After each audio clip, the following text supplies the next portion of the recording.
संभल में जो भी कुछ हुआ जी, सबसे पहले आप ये देखिए कि 19 तारीख को सर्वे की शुरुआत हुई थी, 20 तारीख को पोलिंग होनी थी, पहली चीज़ उसमें पोलिंग पे असर डालने के लिए।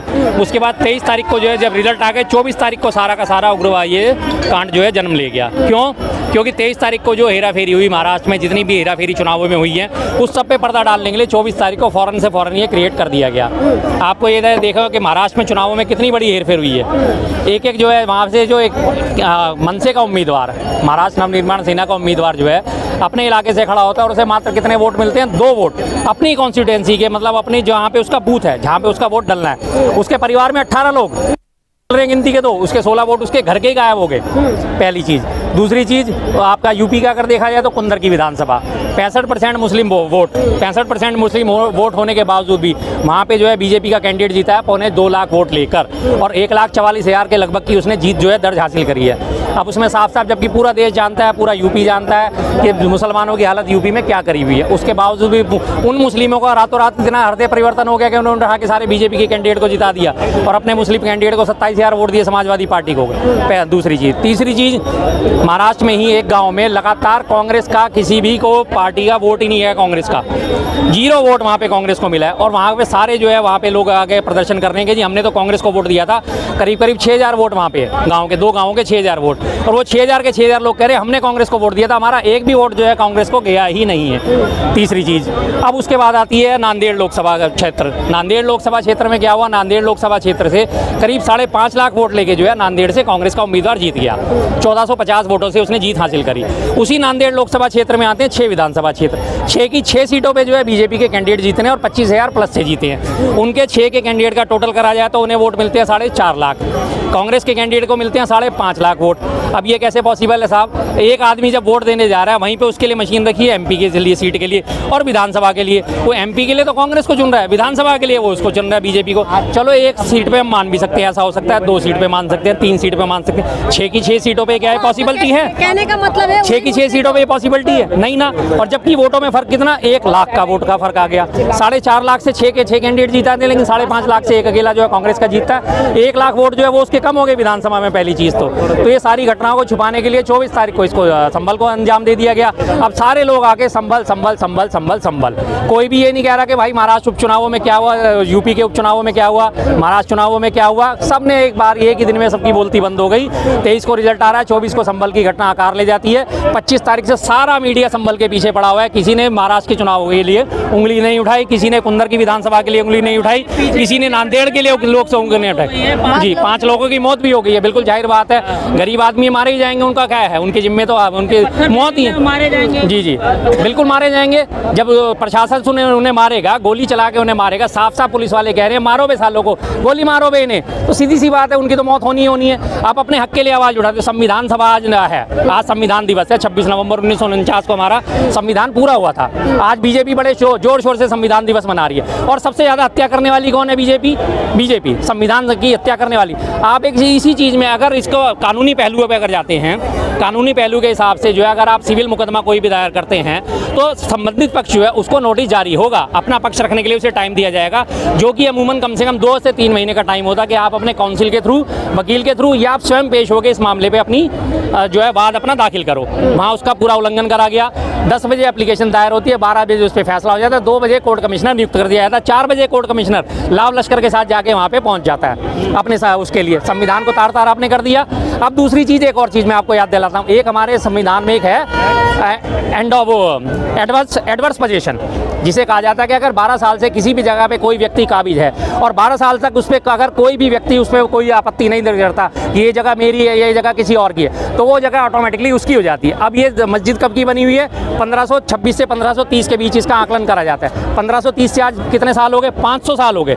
500 सालों से ये उनके कब्जे में है, मस्जिद है। एडवर्स पोजीशन का कानून जो लागू होता है 12 साल के लिए वो वैलिड होता है। 12 साल छोड़ो, यहाँ तो 500 साल हो गए। अब 500 साल बाद आपको याद आ रहा है, आप उस पर अपील दाखिल कर रहे हो, 2 घंटे के अंदर, 4 घंटे के अंदर आज तक का सबसे ज़्यादा फास्ट ट्रैक मुकदमा, फास्ट ट्रैक जो है ये हमने आज तक संविधान में पहली बार देखा है। पूरे 50 सालों के संविधान को होने जा रहे हैं, उसमें पहली बार ऐसा देखा है कि 10 बजे अपील दायर होती है, 12 बजे उस पर फैसला हो जाता है, 2 बजे कोर्ट कमिश्नर की नियुक्ति हो जाती है, 4 बजे वो सर्वे करने के लिए पहुंच जाता है। संविधान तार कर दिया, सीधी सी बात है। शर्मा जी ये बताइए, पत्थर चलाएंगे तो क्या फूल बरसाएंगे उनके? बिल्कुल जी, जेन्युइन बात है, पत्थर नहीं चलाने चाहिए। लेकिन मैं आपसे एक बात करता हूँ, मैं सीधे घर पे आपके लाव लश्कर लेके आपके घर पे कब्जा करने पहुंच जाता हूँ, आप क्या करोगे?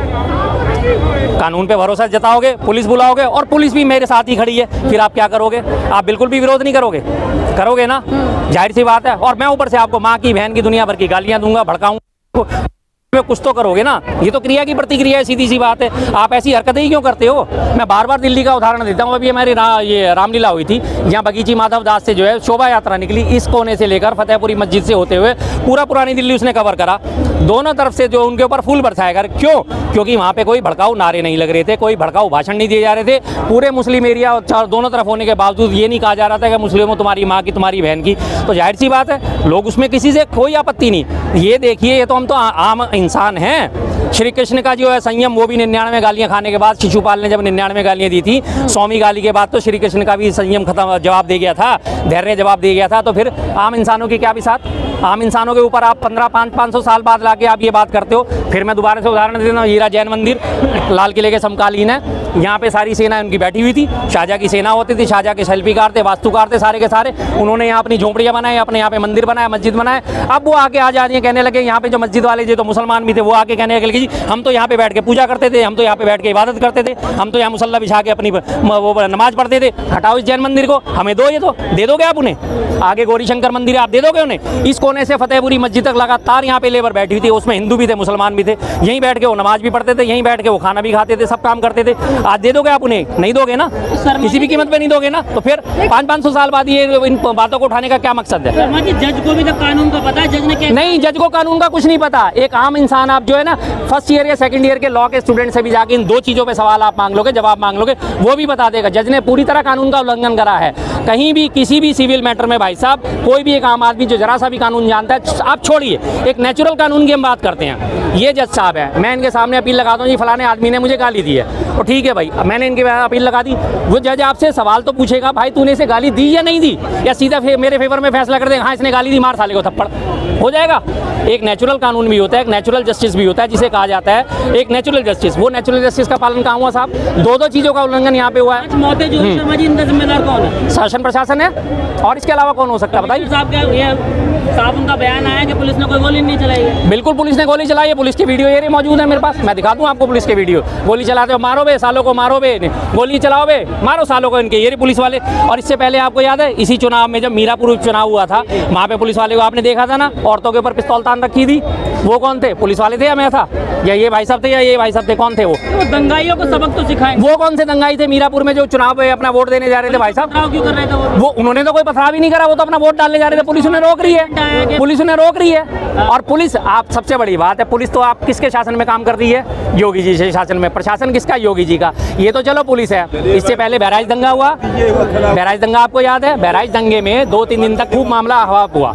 उसके बाद जब बहराइच में वहाँ पे जो लोकल एमएलए है, जब उसने जाके 8 बीजेपी के जो मंत्री, वहाँ के जो महामंत्री थे और जो जिलाध्यक्ष वगैरह थे, उनके खिलाफ उसने रिपोर्ट लिखवाई, क्योंकि वो उसके घर पे हमला करने जा रहे थे, उसके बेटे को जो है इस मामले में खतरा था।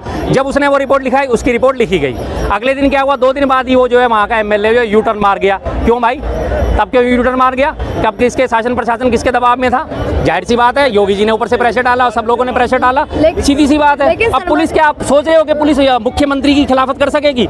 एक आपको याद है ना, IPS अमिताभ थे वहाँ पे गुजरात में, उन्होंने वो अमिताभ नहीं, दूसरे थे शायद, मैं थोड़ा सा नाम ध्यान से उतर रहा है, IPS जो थे वो, जिन्होंने इनके खिलाफ बयान दिया था, मोदी जी के खिलाफ, आज तक वो जेल में पड़े हुए सड़ रहे हैं। उनकी कोई सुनवाई हुई है? बताइए आप, कौन सी सुनवाई हुई है? कैसी सुनवाई? आज तक नहीं सुनवाई हुई। लेकिन शर्मा जी, जो योगी जी के राज में कहते दंगा नहीं हुआ है, लेकिन अभी लगातार हो रहे हैं, क्या कहेंगे इसमें? ये तो अभी और भी होने हैं। और ये संभल का जो आप मसला, एक और मैं चीज़ बताता हूँ आपको। संभल के पास में ही जो है हमारे वो जो है सो कॉल्ड आचार्य, सो कॉल्ड कथित रूप से आचार्य प्रमोद कृष्णम, जो पहले कभी कांग्रेस में हुआ करते थे, कभी वो राहुल जी की चमचागिरी करते घूमते थे, कभी प्रियंका गांधी का अपने आप को एडवाइजर बनाते थे। उसके बाद वहाँ पे उन्होंने कल की धाम की स्थापना करनी शुरू कर दी है।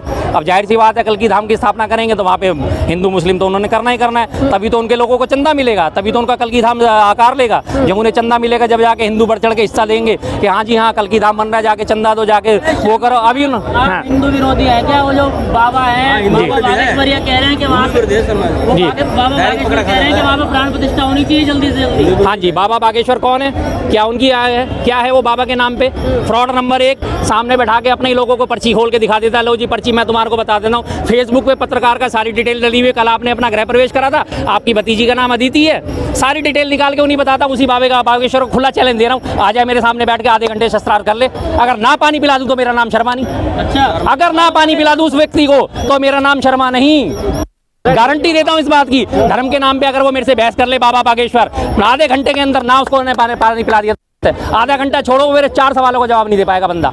वो इस तरह के आज के कथित ये जो है ना नए नए धर्म के ठेकेदार पैदा हो गए हैं, और इनके पीछे लोग आंख बंद करके चल रहे हैं, जिन्हें अपने घर का नहीं पता होता। वैसे वो दुनिया भर की पर्चियां निकाल देता है, उसे अपने घर का नहीं पता कि उसके भाई के ऊपर जो है SC एक्ट में मुकदमा दर्ज होने वाला है। उड़ीसा रेल दुर्घटना हुई थी, लोगों ने उस पर सवाल उठाए थे कि भाई क्या हुआ, आप तो दुनिया भर की पर्चियां निकाल देते हो, आपको उड़ीसा रेल दुर्घटना के बारे में पता नहीं चला। अगले का बयान क्या था, नहीं मुझे पता तो था लेकिन मैं बता नहीं सकता था। वाह भाई वाह, ऐसा ज्ञान किस काम का? अगर मुझे ABCD आती है और भाई साहब कहते हैं भाई साहब मुझे ABCD सिखा दो, मुझे ABCD तो आती है पर मैं आपको सिखाऊंगा नहीं। वाह भाई वाह, कितना ज्ञान है साहब।